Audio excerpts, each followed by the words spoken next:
छूकर मेरे मन के आने वाले एपिसोड काफी ज्यादा ट्विस्ट और धमाकेदार होने वाले हैं।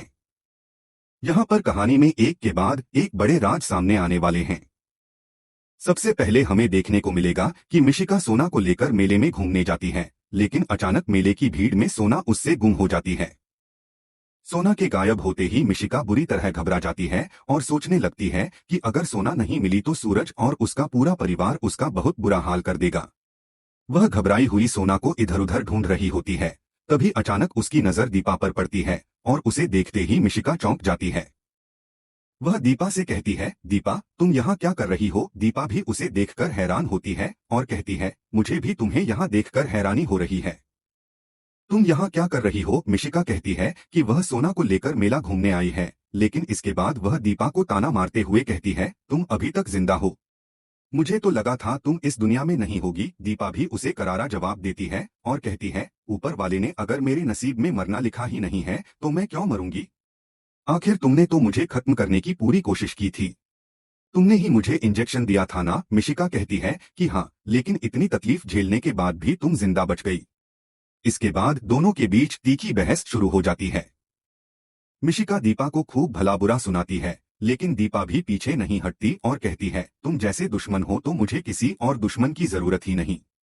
मेरा भगवान मेरे साथ है और मेरी बेटी के साथ है। तभी मिशिका दीपा को चेतावनी देती है कि वह अब सूरज की जिंदगी में वापस आने के बारे में सोचे भी नहीं। दीपा शांत होकर कहती है, मैं चाहूं तो सूरज की जिंदगी में वापस आ सकती हूं, लेकिन मैं ऐसा नहीं करूंगी। मुझे तुम्हारे और सूरज के बीच नहीं आना है।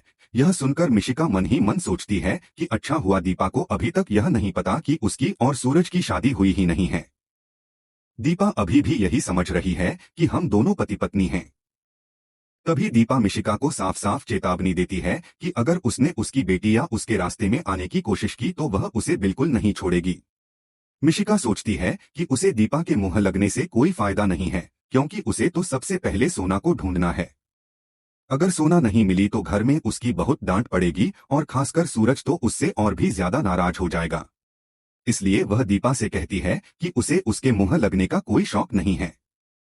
दीपा भी कहती है कि उसे भी मिशिका से बात करने का कोई शौक नहीं है और वह अच्छी तरह जानती है कि मिशिका किस तरह की लड़की है।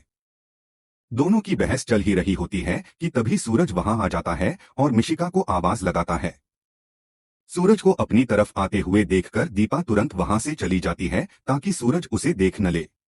सूरज मिशिका से पूछता है, मिशिका सोना कहाँ है? वह तो तुम्हारे साथ थी ना? मिशिका घबराकर कहती है, सूरज मुझसे सोना गुम हो गई है। पता नहीं वह कहाँ चली गई।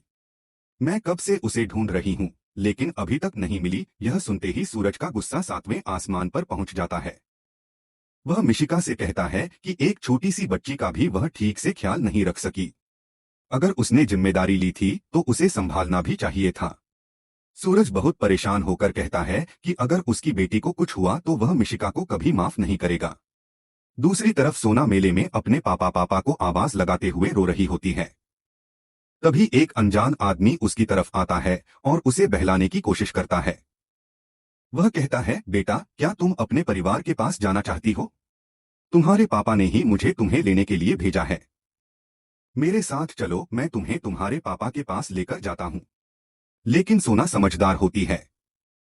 वह तुरंत कहती है, नहीं, मैं आपके साथ नहीं जाऊंगी।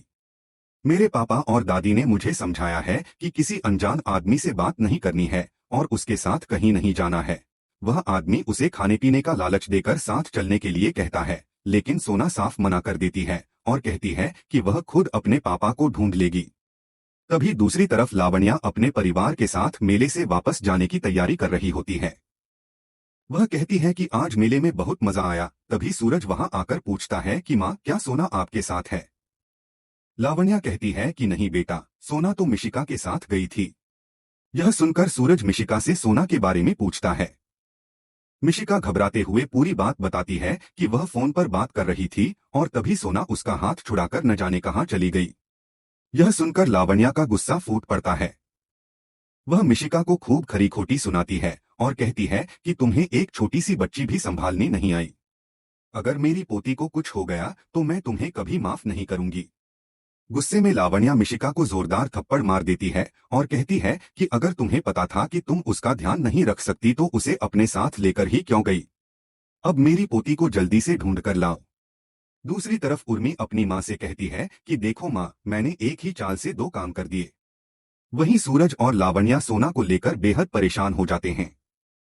परिवार के बाकी लोग उन्हें समझाते हैं कि ज्यादा चिंता मत करो, सोना जरूर मिल जाएगी और सभी लोग मिलकर उसे ढूंढने लगते हैं। इसी बीच दीपा की नजर सोना पर पड़ती है। वह देखती है कि एक छोटी बच्ची रो रही है और एक अनजान आदमी उसे अपने साथ ले जाने की कोशिश कर रहा है। दीपा तुरंत सोना के पास जाती है और उस आदमी से पूछती है कि वह बच्ची को कहाँ लेकर जा रहा है।